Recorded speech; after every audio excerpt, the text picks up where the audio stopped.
Hi everyone. Hi. Tabitha, hi, how are you? I'm good. How are you? I'm good, good, good. It's so great to see you.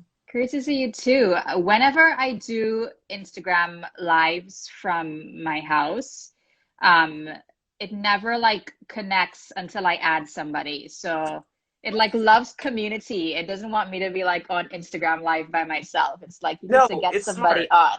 I know. It's smart. It's great. I love it. And you're looking fabulously glam, beautiful. So Uh, do you. you don't look like you're in Corona pandemic. You don't look like you're the mother of two small children. You look fabulous. Thank you. So do you. I'm loving like the glasses matching the lipstick combo. Oh, It's a thank lot of you. fun. Thank you. Thank you. Thank you. So excited to be here talking with Yeah. you today. Yeah, thanks for making the time to chat with me. I've been looking on from a distance about all the amazing things that you all have been doing at Custom Collaborative. And it just, I've been thinking about like, how can I support? How can I play a part in it in some small way? So I'm happy that we were able to find a way. So before we start, I want to ask you to give like a brief overview, not brief, however long you want, about like what is Custom Collaborative? What do you all do? Um, where are you based? What's your mission? Sure, sure. Thank you for asking. Custom Collaborative is a nonprofit social enterprise right now located in New York. We have two locations, one in East Harlem, one in Morningside Heights. And our sole purpose is to provide living wage work opportunity for women from low income and immigrant communities. We train women for entrepreneurship or to work for others. We help support them really just grow their skills and create the networks that they need to get Mhm. jobs that will pay well and lift them up and lift up their families. We've got three programs. One is a 14-week, 30 hour per week training institute. Another program is our business incubator, Mhm. which means we get jobs from small and emerging designers, and then we help our participants um, do these jobs, and we pay them to do the work. In the same way, the Mhm. training institute is paid as well. And then we also have a cooperative development uh, program, and we've just launched our first cooperative Fashion That Works production this year. And so they've taken on a couple of jobs. And so I'm just excited to be part of helping women, take their rightful place in the fashion Mhm. industry Mhm. and, do this work together. So that's Custom Collaborative, I should say. I'm Ngozi Okaro, the executive director. And that's kind of the long, short story. Yeah, and I know that you all, I was reading a bit about you all earlier today, and 80% of your participants live below the federal poverty line, 50% live in unstable houses, and 85% of your students are moms. So you all are really catering programs to women who um, are some of the hardest working people in the industry, but are often overlooked, very much underrepresented, and usually their voices are not prioritized in typical fashion houses, typical trainings. I remember when I was going to fashion school, I was really struggling at the time because I had to maintain a full-time job, and my full-time job was not paying well, but I still needed it in order to pay for school. And I remember the school that I went to at the time, they sort of allowed you to do the first part of your degree in nights and weekends, but then once you wanted to apply for the bachelor's program, there was only a full-time bachelor's program. So that meant that if you were a working parent, a working person that needed to maintain sort of like a 9 to 5 schedule, there was no space for you Right. in the typical fashion education. So what you all are doing is really breaking down those boundaries and like tearing those doors off those hinges and making space for women who need these opportunities in such an incredible way to be able to provide for themselves and their families and so forth. Yeah, yes, that's absolutely right. And many women have told us that they wanted to go to fashion school, even like the state schools, and they couldn't afford it. Hmm. And so we're trying to help people get past that boundary. And so by, um, providing really like 2 semesters worth of time in school, and then Hmm. providing also a training stipend and metro cards and whatever other support we can provide. We're trying to say, like, here's an opportunity.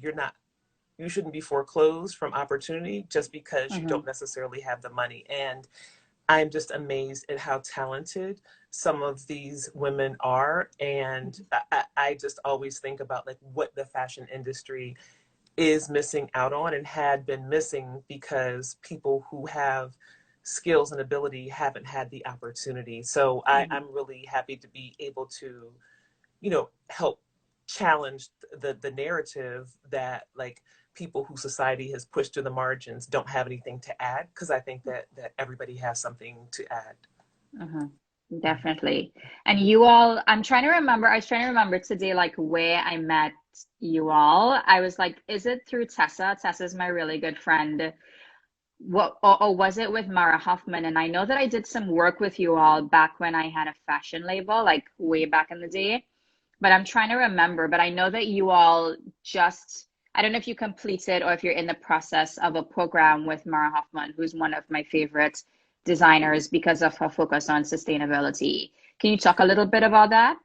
Sure, sure, sure. And so I think that actually we met maybe 2017, early 2018. So Uh-huh. pre a lot. And I'm not even sure how we connected. It was before the Melanin and Sustainable Style Yeah. article. And I remember specifically that you had a client who needed some different clothing because she was differently abled. And actually, Right. you were the person who propelled us thinking like, oh, there are other people who are differently abled. And so then when, Mm, in fact, my mentor came and he said, I teach in a class at New School and I'm having the surgery. I need to be able to mhm, have a shirt I can get in and out of. We're like, oh, mhm. we can do that. And Wow. again, it's not hard to do different things. You just have to think about we can do different things. So Exactly.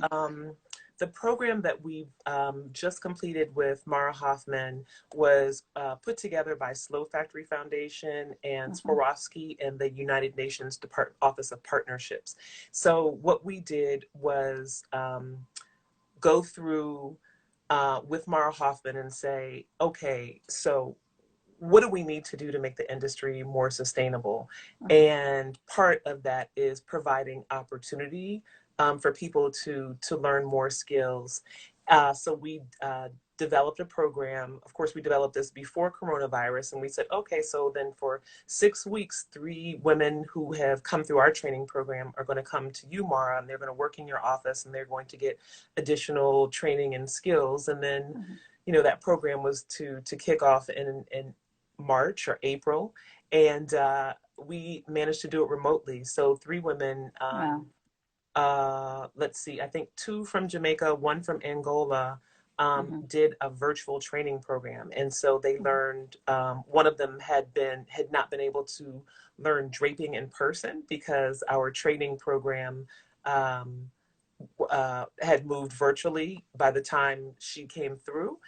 So they did draping and all other elements of design. And so they learned more skills. It was really exciting for them. We had a graduation, just really proud of those women. mhm, And what it showed was that people, again, who we've pushed to the margins have just as much skill, are eager to learn, and deserve mhm, living wage jobs and careers. So I am just grateful that we were able to pair with Mara, who I know believes in, really believes in women, in women's empowerment and mhm, sustainability. And mhm, I think that other companies can see this and think about how they can commit to really doing the work of having good paying fair jobs here in the US and specifically in New York. mhm. And I think that's a conversation that I have all the time with people who are like, I want to shop sustainably. I want to buy ethically made clothing. I want to make sure that the people making my clothing are paid well. but the price of the clothing is always a challenge for certain people. And I'm always kind of pushing back against the fashion industry that makes clothing at a certain price point sort of unattainable to people who just simply can't afford more. I'm curious about if you've had any thoughts about that. Yes, yes. So I'm just putting our website up, and I do hear people say, well, I think I've heard a couple of things. One, that, oh, we have to have fast fashion because people who are low Hmm. income need it, which is a lie, right? Hmm. That's something that somebody just created, because before we had fast fashion, people who were low income had clothes. Hmm. And so I, for me personally, I have some clothes that I've had forever, and then there are clothes that I intend to have forever. So, like this top that I'm wearing today, I've had at least 10 years. Hmm. And I buy clothes that I like, and I try to get as much wear out of them as possible. I think that, there are a lot of people who, shop thrift, who do clothing swaps, which is all Hmm. means of sustainability. And there are many clothes that are not sustainable in terms of they don't pay living wages, and they're not made from materials that last, that are still expensive, right? Hmm. And so I just want to do whatever we can by way of education, letting people know what sustainability really means. And then it's not necessarily something that a fast fashion store like slaps a label on it and says this is sustainable, this is green. But there are ways we can Hmm. all be sustainable and push the companies that we buy from to be more sustainable. And I Hmm. think all of that happens. Companies become sustainable, some of them because they're good and decent people, Mara Hoffman, Eileen Fisher, some others. And there's some who consumers will push them. And so I think that that's where our role is as consumers, not to say, well, this is how it is, but really to push for change. Hmm. Yeah. And I think that there needs to be a systemic overhaul because what we're seeing is that these fast fashion companies are saying we are the solution for people who don't have means. You Mhm. know, if you need to do a job interview and you need to pick up something quickly, come to a fast fashion store, we'll solve your problem quickly instead of thinking about why is it that people aren't paid equitably? Why is it that we don't have enough jobs for people? Why is it that our education system is set up in a way that that for the most part you can only take part if you actually can afford it. So the systems that are in place are set up in very inequitable ways that continue to marginalize people who are poor and people who don't have means and immigrants and people of color. So I think it's so much like a bigger question than just fashion. And I totally agree with you. I think that these large fashion companies have to take responsibility. Like somebody said, accountability. There has to be accountability around the incredible power they have in the industry and the fact that they can sort of set the tone for the change that they want to see and they choose not to because Right. it's not profitable for them.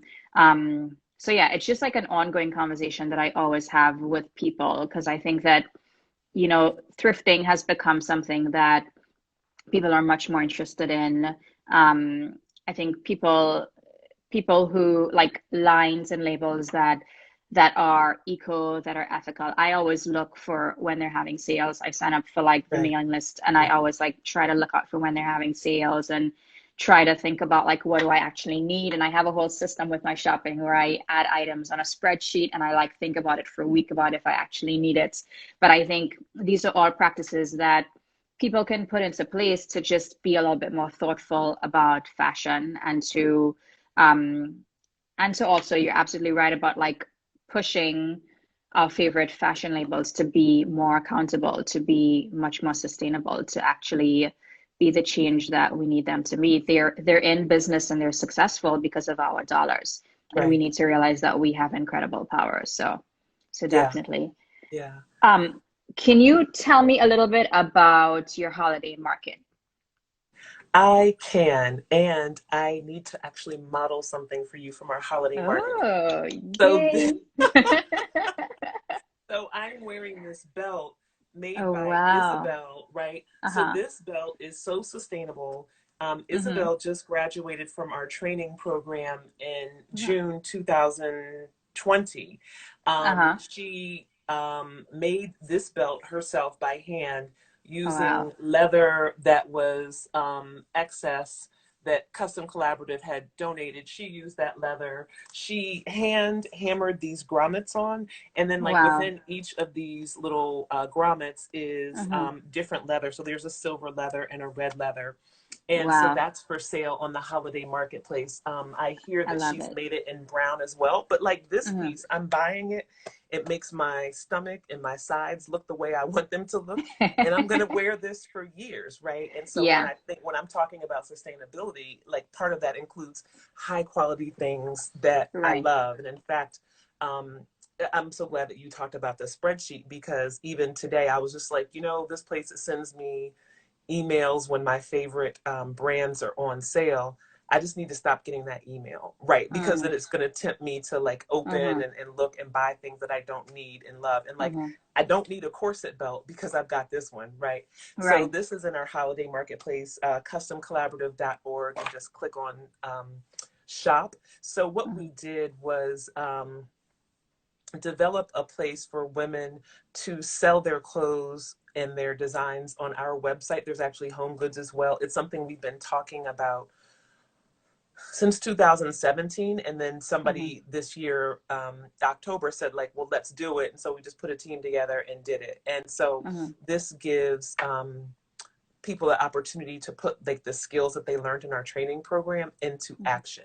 So to sign a contract with us about, consigning their goods, to go through costing, Mm-hmm. and to, have their goods vetted by our experts to say like, well, this will sell, this won't sell. You can sell Mm-hmm. this at Fab Scrap. You can sell this in the holiday market. And so we're so excited to give women not just the opportunity to learn more in a hands-on way, but also to make money. Mm-hmm. And this is really great for them to like have extra money, not have to go through having their own website and try to develop their own media following, but they can do that with us. So I've done some Christmas shopping through our holiday marketplace. I hope the Mm-hmm. person who's going to receive this gift doesn't is not watching. Very cute. But yeah, it's a Very cute. crossbody. It's like a rose leather Wow. crossbody bag, and so Mm-hmm. Irma created this. I love it. It's got a pocket on the front. It's got Mm-hmm. pockets inside, and Irma is super talented. She started working with leather this Mm-hmm. year, and so again, she's somebody who I'm saying like, people have talent. We just have to give them the opportunity to hone it and Mm-hmm. Mm-hmm. exercise it. When Irma came to us in, I think, 2018, I don't know what year it is anymore. Um, when it's like It's all a yesterday. blur. Yeah, it is. When Irma came to us in 2018, she'd never used a sewing machine before. Oh, And wow. she has such a great mind. She's an excellent seamstress, but also like she can help design and develop patterns. She Mm-hmm. basically taught herself how to sew leather this summer. We gave her a piece of leather, showed her the machine and said like, oh, Mm-hmm. here, try it out. And so now Yeah. she's making these great bags. But again, it's just um, shows that like people have ingenuity, that they Mm-hmm. just need opportunity, equitable Mm-hmm. opportunity. Yeah, Mm-hmm. so there are lots of things in the holiday marketplace. I encourage people to go and look. um, the post office and FedEx have all been a little bit dicey, but I think that people, they understand if they get their gifts by New Year's. And I actually bought Mm-hmm. something for myself today, Mm-hmm. which I'll unwrap eventually. But yeah, we're super excited to have the holiday marketplace as a resource for Mm-hmm. people to shop and for women to show off their skills. Someone's asking the name of the designer, the purse designer. Oh, so it's Irma. And if you go to our website, you'll see that she has the bag in both this kind of this rose silver color, Mm-hmm. as well as a green metallic. Mm-hmm. Yeah, Gorgeous. yeah. And when is the holiday shop open until? The holiday shop is open until January 15th. And then on Mm-hmm. January 15th, drum roll, we start selling with Fab Scrap. So we'll be in Fab Ah. Scrap store, yeah, as well as on their website. And so that's a great opportunity for us, especially because some of Mm-hmm. the women get their materials from Fab Scrap. And Right. so it's so important to have like a really an ecosystem of Mm-hmm. sustainable fashion folks, people who are interested in equity as well as environmental stewardship. And so, Mm-hmm. we have to come at it from all angles. And so Mm-hmm. I'm just really glad to be in partnership with them and so many others Mm-hmm. who are trying to move the needle and save the planet and treat people with dignity. Mm-hmm. That's so true. So how can people support Custom Collaborative? It's the end of the year. We have like Yeah. about a week and a half left. Folks are thinking about end of the year giving. Hmm. Um, how can folks support Custom Collaborative? And can you talk to us about some of the costs associated with, because the training programs are free of charge to the participants. So That's can you talk exactly to right. us about how support from the public is going to help enable them to be able, you all to really be able to continue to provide those trainings free of charge? Absolutely. So the training program is very expensive, and the incubator, all of our programs, we do not charge the women to be in our programs, right? Mhm. And in fact, we pay them. So the Training Mm, Institute, for the women, for the 10 to 12 women who are in the program at any given time, not only is the instruction free of charge, but then they also receive a training stipend. Um, and Metro cards. We pay for materials. Everybody gets a package of everything that they'll need to learn. And we give that to them. And then when they graduate, that's theirs to keep. So it's a very cost intensive program. And we mhm, rely really almost exclusively on donations. This year, we sold a lot of masks, although we paid the women to make masks. I'm hoping at this point we're break even, but we have to hire staff, we have to hire experts, we have to buy equipment.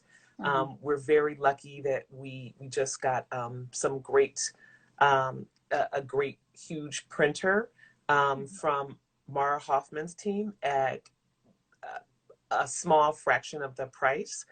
So we're happy to have friends who donate things to us, and we're also happy to be able to have some income where we can make sure that the equipment, the software that we buy trains women for the jobs of today and tomorrow.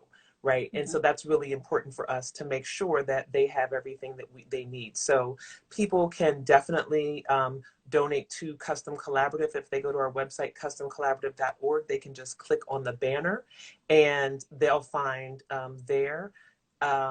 It will take them directly to the donation page. If people want to purchase goods, that money goes directly to the women in our program. So that's a mhm, way of helping. And then also, if people work for companies that need some help with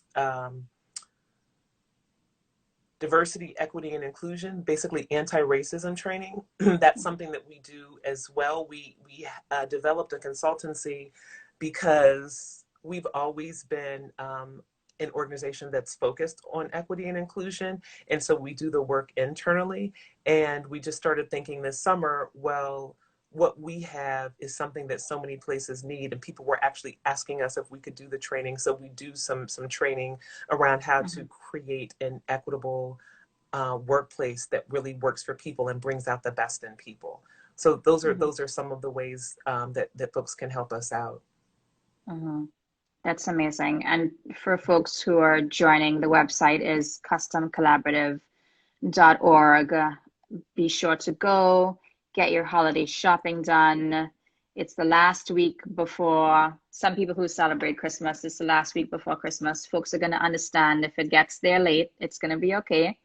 Um, so get your holiday shopping done and definitely think about think about donating for your end of year donations. You'll be directly helping revolutionize the fashion industry. I really believe that that's what you all are doing. You all are training these women and giving them skills and paying them at the same time, which is just a completely different attitude and mindset than a lot of other places within the fashion industry. So thank you so much, Ngozi, for jumping on this live with me this evening.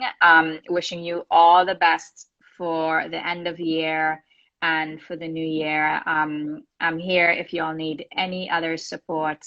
And I will be posting this on my Instagram and also changing the link in my bio to Custom Collaborative so folks can just click on the link to donate for a couple of days as well. So thank you again. Hope you have a good evening, Ngozi. Thank you So so nice much. seeing your face. It was good to see you. Thank you so much for being such a good partner and for always standing for and with women and immigrants and everybody who needs a fair chance. So thank you, Tabitha, for being you. Appreciate you and wish you a happy new year. Thank you so much. Thanks, Ngozi. Take care. Bye, everybody. Bye bye. Bye.